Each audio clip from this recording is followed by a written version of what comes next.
और इस चुनावी जनसभा में उपस्थित हमारे सभी बुजुर्ग, किसान भाई,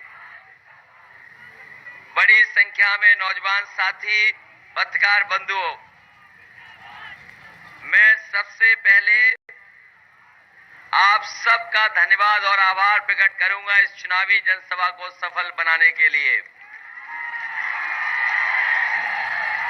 जहां पूरा मैदान भरा दिखाई दे रहा है, मंच के आसपास भी बड़ी संख्या में लोग हैं और हेलीकॉप्टर के आसपास भी बड़ी संख्या में लोग थे।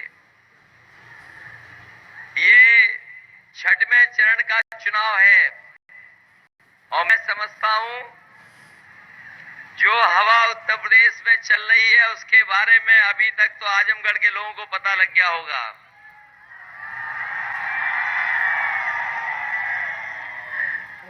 जो बात मुंबई वाले जान जाएं, दुबई वाले लोग जान जाएं, मैं समझता हूं आजमगढ़ के लोग भी जान जाएंगे आखिरकार हवा किसकी चल रही है। और बगल में अभी प्रधानमंत्री जी बोल के गए और क्या क्या बोल के गए। पहले तो प्रधानमंत्री जी उनकी पार्टी के लोग कहते थे कि 300 सीटें जीत करके आ रहे हैं।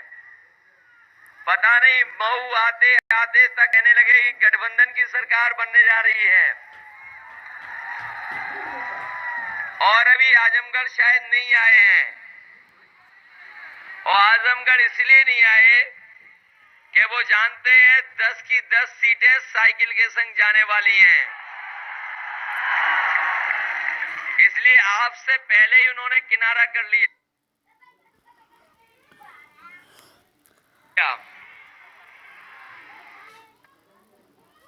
पता नहीं आएंगे कि नहीं आएंगे, लेकिन किनारा कर लिया उन्होंने। और मैंने तो केवल एक बात कही, चुनाव है उत्तर प्रदेश के भविष्य का और जब उत्तर प्रदेश के भविष्य तय होना है तो कहीं ना कहीं जनता का भी भविष्य उसी से जुड़ा हुआ है। इसलिए मैंने प्रधानमंत्री जी, बीजेपी के लोगों से कहा कि कम से कम जहां कार्यक्रम हो आपका, जिस जिले कार्यक्रम हो, कम से कम ये बता करके जाएं कि उनकी सरकारों ने और उनके लोगों ने क्या जनता के लिए फैसला लिया है। और 3 साल गुजर गए, कोई फैसला बताने की हिम्मत नहीं जुटा पा रहा। और मैं कहना चाहता हूं, बताओ आजमगढ़ में अगर कोई एक काम भारतीय जनता पार्टी की सरकार में बड़ा काम हुआ हो तो हुआ, कोई काम नहीं। बगल का मऊ है, हमने जानना चाहा कि आखिरकार मऊ में कौन सा काम किया होगा। गोरखपुर, वहां भी पूछा मैंने। खैर आजमगढ़ के लोग तो जानते हैं बिजली जितनी हम दे सकते हैं दे रहे हैं, लेकिन बाबा के लिए मैंने कहा, बाबा, एक बाबा थे, उन्होंने कहा कि गोरखपुर में बिजली नहीं आ रही है। मैंने वहां पर कहा कि हमने तो पुराने बाबा लोग देखे,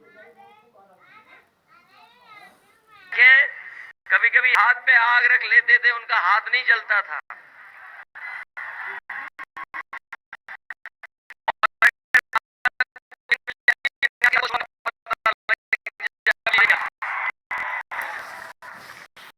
और प्रधानमंत्री कह के गए, हालांकि मैं प्रधानमंत्री कुछ नहीं कहूंगा, उन्होंने ये आरोप लगाया कि जहां जहां चुनाव हो गया है वहां अब बिजली नहीं आ रही है।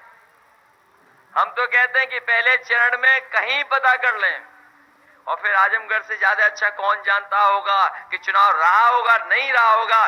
बिजली देने का काम समाजवादी लोगों ने किया है और फिर बिजली में भी भेदभाव किया। उन्होंने कहा, बीजेपी के लोग कहने लगे हमने रमजान पे ज्यादा बिजली दी है।